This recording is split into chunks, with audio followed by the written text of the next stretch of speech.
Ayaan starts her speech. Let me read you what it says. The Community Advocates Inc. proudly presents the inaugural Ziegler Prize for Courage of Conviction to Ayaan Hirsi Ali in recognition of your indomitable courage and spirit, which teaches, offers hope, and provides inspiration to humanity. October 22nd, 2008, Los Angeles, California.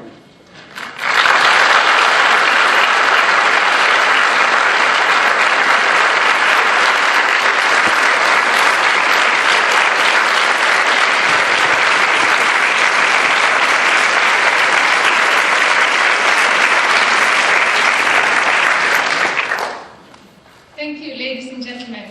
It's a great pleasure to be in Los Angeles, most especially because of the weather.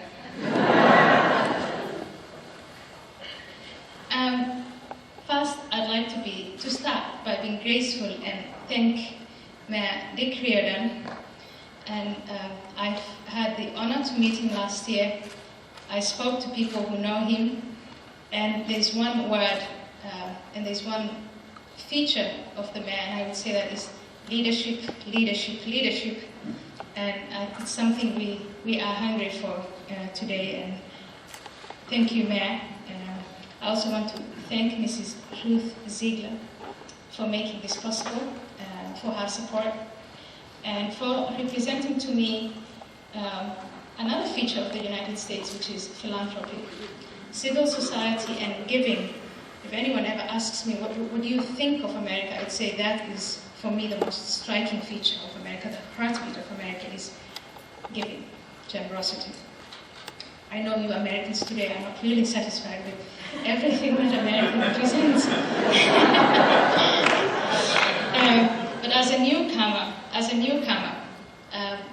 I see many things, and I have to say this is what I see the most. I want to thank the Community Advocates Inc., David Lear, Joe Hicks, for just being such marvelous hosts, and of course Sharon, who really is, Sharon Pegason, and she's married to Judge Pegason, and the two of them have been great hosts, and I've just here in the corridor compared Sharon to a mother animal, and if anyone in the few days that I've been here, if anybody comes near me, you have to deal with Sharon. It's really wonderful to be here. It's a great honor to receive this award and to be singled out for courage, especially if I know me, and I'm not a courageous person, I'm a coward. I mean, what is courage if you're terrified when you see a bee or a wasp?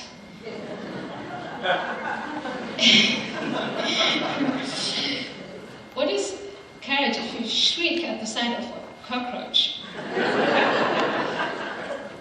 What is courage if you scream, "It's the end of the world, alabaye," when you see a spider? And you think it's the day of judgment. I actually have never seen myself as a courageous person.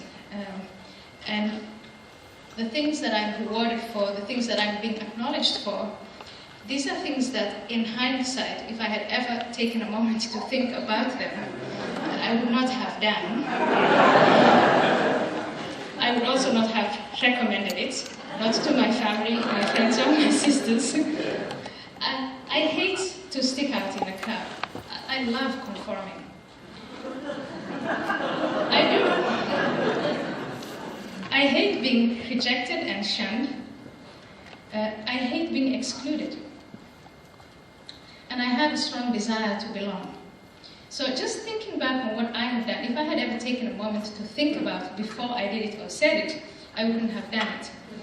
So that sometimes I end up confusing the meaning of courage and the meaning of foolishness. When I was little, I wanted and did things that I knew would earn me no condemnation. And sometimes I did things that I knew would earn me condemnation, So I did not question the norms of the group. Instead, I practiced discretion, and I preached quite the opposite. As loudly as I could the norms of the group. Be prudent, be good to your elders. I condemned promiscuity. I did everything that my group norm demanded of me. Cleanliness, obligation to Allah and the Prophet and the Prophet's followers and all of that, and then did quite the opposite. But to be a hypocrite, which, I mean, for the past 20 years, 22 years of my life, I led a life of hypocrisy, you need talent, you need to develop the skills. And a first skill that you have to master is lying. You have to lie without batting your eyelid. You have to learn to tell half-truths. You have to learn to avoid the subject, or better still, change the subject, or even better, introduce a new subject. You have to learn the games of denial. It was just when I came to the Netherlands and I had reached a point in relation to my family, in relation to my community. And the moment came for me at the age of 22 that my father decided he knew better than me who I was supposed to marry.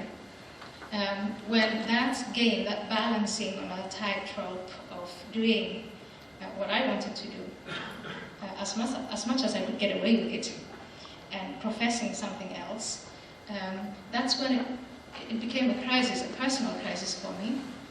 And I wasn't courageous. I didn't stand up to it. I ran away. And I ran away in such a convenient way. I took a train just when it was safe enough from Germany to Holland.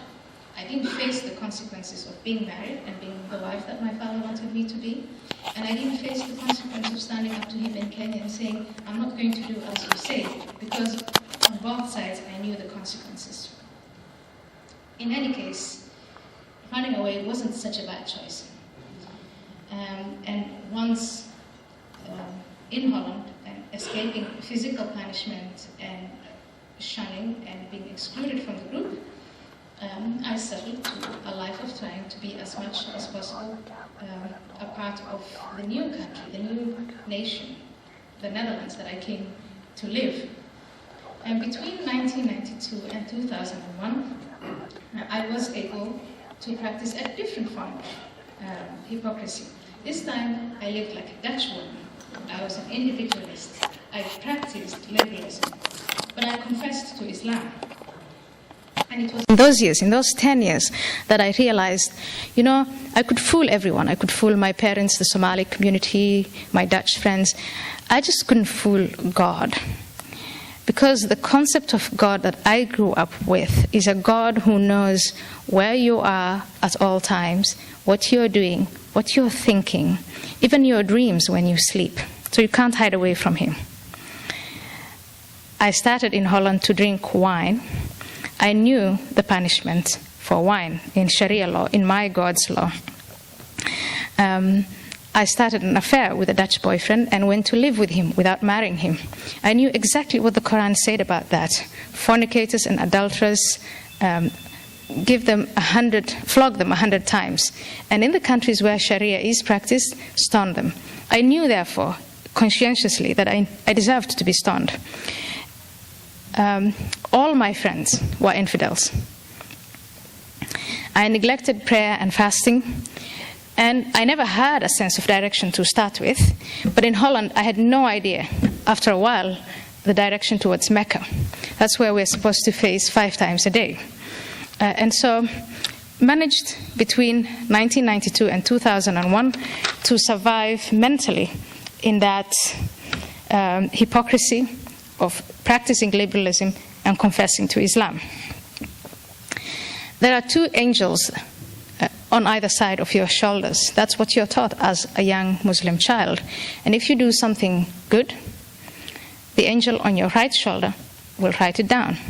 If you do something bad, and the definition of bad is things that Allah has forbidden, you can find them in the Quran and in the guidance of Prophet Muhammad's books, the the angel on your left side will do it. Didn't correspond with the left-right dimensions in Dutch politics. Or in American politics. But at one point, I thought my left side would give in. And I managed to balance that dissonance in my mind by not talking to God, because as Muslims, unlike Jews, we don't struggle with God. Our God is not about struggling. Our God is not about fighting with Him. Our God wants us to submit to Him wholly, totally. So I knew the answers that my God wanted from me. So instead of arguing with Him, I argued with the two angels on either side of my shoulders. And as I took my third glass of wine, I would say, Allah prohibited wine only if you drank it in excess. By the time I got to the fourth glass, I didn't know which angel was on what side. So in those 10 years, which I consider for me 10 years of bliss, I was able to escape from the world I came from and assimilate and hide into the new world that I came to. I managed to quiet the voices of the angels, and I managed to lead the life of a young Dutch woman. And so I resembled. I conformed, and I loved conforming in many ways to the new situation that I had come to. And really, I was really very, very happy. And I look back to that, and I think those were happy days. Now, what did I do to avoid the mental stress, to avoid the reminders? I simply avoided contact with all Somalis. Anyone who would tell me, why are you not wearing the headscarf? Or, did you pray? When did you last fast? I just lost all contact with them. I was a translator, interpreter, and I knew what was going on, but as soon as I finished the session, I would get up and go. And not because I didn't want to be with them, but I just knew I didn't want to have the questioning of why are you not like it? Why are you not conforming? Why are you not praying? Why? Couldn't deal with it. So I escaped it and ran away. And I don't know if that deserves a Conviction of Courage award. It is, for me, the 11th of September 2001 that brought the end of that hypocrisy, my hypocrisy. Again, I confessed to Islam and practiced liberalism, and Bin Laden and Al-Qaeda did one thing for me. I don't know about the rest of the Muslim world. I don't know about the other Muslims, but for me it was, well, you have to make a choice. And Bin Laden and Al-Qaeda spoke to me in a language that I understood and in a moral framework that was viscerally ingrained in me. But on the other hand, on that day and the week after and the 2, 3, 4 weeks, months after, my infidel friends also spoke to me in a way that I understood and in a moral framework that I came to value, a moral framework that I came to cherish. So I had to make a choice. And in order to do that, I had to weigh the two sets of principles, Islam as a moral framework, as a creed, as a set of principles, not Muslims as human beings. Muslims as human beings are diverse, and they are as diverse as Christians and Jews and others. But the creed itself, the philosophy. So the philosophy of Islam versus the philosophy of liberalism, of which the history was just introduced to me in the last 5 years, but then so intensely, I took political science. Some of my professors just called it politics.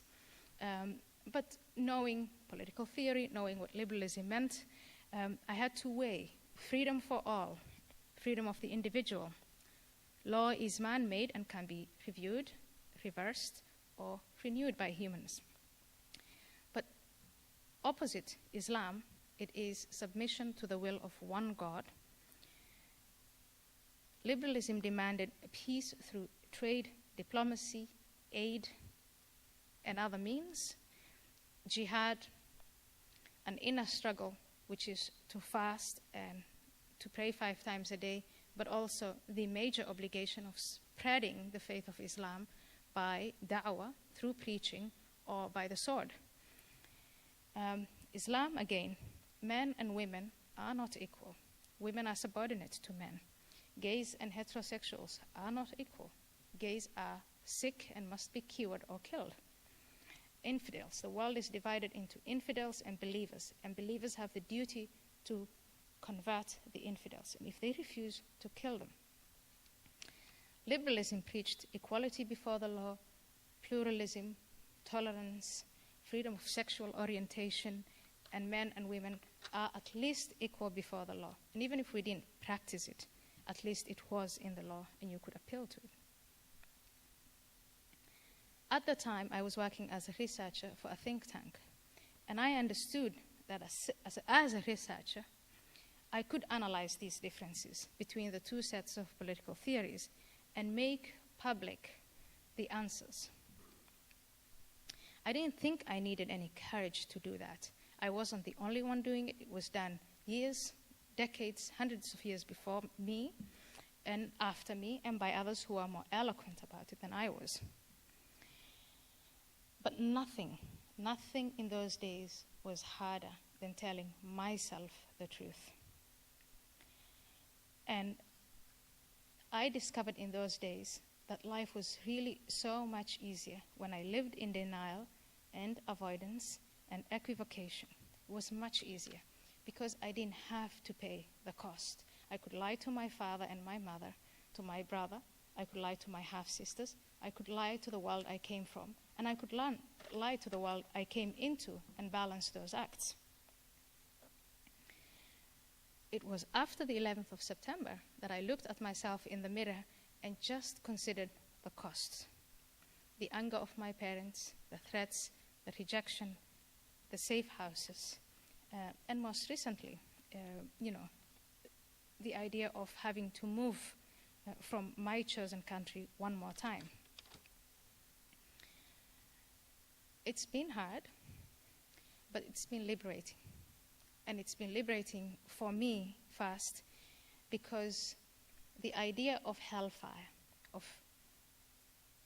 thinking there is a God who wants to burn me for having a bit of pleasure with my friends, for considering my infidel friends human, for thinking that men and women are equal, that idea I could not rhyme with my conscience. And it started the next idea, which was, is there a God? And my answer, and it doesn't have to be anyone in this public's answer, was, if there is a God, and his way of having his way with me is through fear, through hellfire, through threatening to boil and broil me for such innocent things as sitting on the beach wearing a swimming costume, is not a God I respect. And the more I looked into the existence of a hereafter, the more I thought and I saw that there was no evidence for that. So in that I made my choice and I felt liberated. I felt liberated from the idea of a hell, but also I had to live with the idea that life is what it is now, and it's the pleasures and the people and the love you have on earth. And for me, it's enough. Has it been worth it? The cost has been high. My parents, again, my family, my community, the cost of being threatened and all of that. And in hindsight, I am glad, I'm happy that I did not weigh those options and did not think too much about it beforehand. And so I would say thank you very much to the community advocates for giving me the award for foolishness.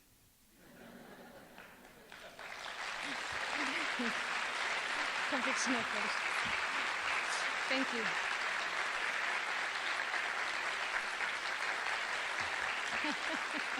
You don't stand up to foolishness. Oh, come on.